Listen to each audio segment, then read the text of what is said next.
I loved her, but she betrayed me. And I made them pay. Every secret they hid, I exposed perfectly. My name is Adrian. I had a life, or at least a semblance of one. A girlfriend, Claire, brilliant, intoxicating, and possibly perfect. A new apartment overlooking the East River, glass walls catching every sunrise. Everything seemed untouchable. Until it wasn't.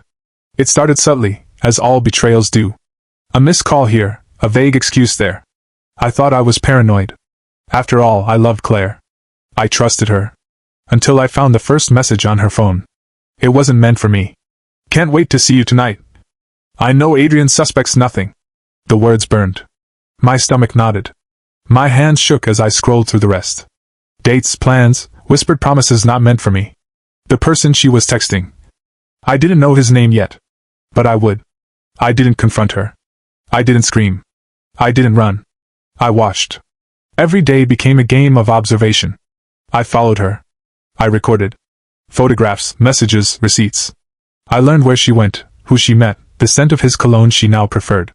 Each fragment built a map of her lies, a blueprint of betrayal. Adrenaline sharpened me. Sleep became optional. Food became optional. All I needed was knowledge, proof, fuel for the fire that was growing inside me. His name was Victor. Confident, careless, a smirk that made my blood run cold. He didn't know I existed. He didn't know how close I had been to her life, how much of her time she had dedicated to me before betraying me so casually. I learned his routines. The cafes he preferred. The bar where he drank alone on Thursdays. His apartment in the East Side. And with every discovery, my resolve solidified. I wasn't going to cry. I wasn't going to beg. I was going to take everything from him. And from her. I bought gloves, masks, and a burner phone. Every detail mattered. I studied surveillance, mapped his movements, calculated where and when I could strike without being noticed. Claire remained unaware. She was too wrapped in herself, too blind in her arrogance. She thought I had no idea. She was wrong. Every day, I walked the city streets with a calm I did not feel. Every reflection in a window, every stranger passing, every siren in the night, I absorbed it all, planning, imagining, rehearsing. Revenge is a patient art. I became its perfect student. Victor didn't see me the night I cornered him in the alley behind his favorite bar. He laughed when I approached, assuming I was drunk, lost, or harmless. I smiled, polite, disarming. Then I pulled out the envelope. It contained every photo, every text, every receipt, the proof of his deceit and Claire's betrayal. I left it on the hood of his car, a silent warning. By morning, I had ensured he saw it. And I knew he did, because I saw the way his eyes widened, the trembling of his hands, the panic. Fear is intoxicating. Next came Claire. She was arrogant, thinking I would forgive, that I would ignore. I invited her to dinner, the same restaurant where we had celebrated our anniversary months ago. The candles flickered, casting shadows across her face. I held her gaze calm, unreadable. I know everything, I said. Not a question, not a threat, a statement. Her smile faltered. Her eyes darted, calculating, searching for escape. But there was none. You don't understand, she whispered. It didn't mean anything. I let her speak, let her fall into her own web of excuses. Then I slid the photographs across the table. Every one of them. Every lie captured in black and white. She stared. I could see the panic, the calculation, the fear. I didn't raise my hand. I didn't scream.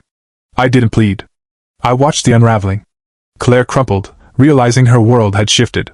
Victor had already disappeared from her life, and she knew that I could dismantle her existence at a whim. I whispered a simple truth. Some things you can't betray without consequences. Then I left. The streets swallowed me again. Lights flickered over puddles. The city hummed, indifferent.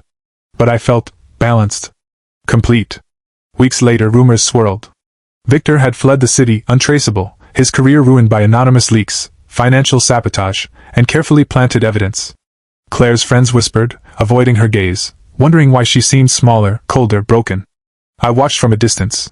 I didn't feel joy, only a quiet satisfaction, like a chess player who had sacrificed pieces to finally corner the king. Justice had been delivered. Bitter, precise, unrelenting. I walked the streets at night, city lights reflecting in the puddles. Everything was quiet, ordinary, beautiful. I felt no triumph, no relief, only the echo of what had been broken, what had been rebuilt in shadows. Love had betrayed me. Life had tested me. And I had answered. The world continued, unaware of the storm I had sown. I walked on, a ghost in the metropolis, carrying the memory of deceit and the weight of exacted justice. I had survived betrayal, but I was no longer the man I had been. Adrian was gone. All that remained was the shadow of a man who had learned to make the world pay for his heart.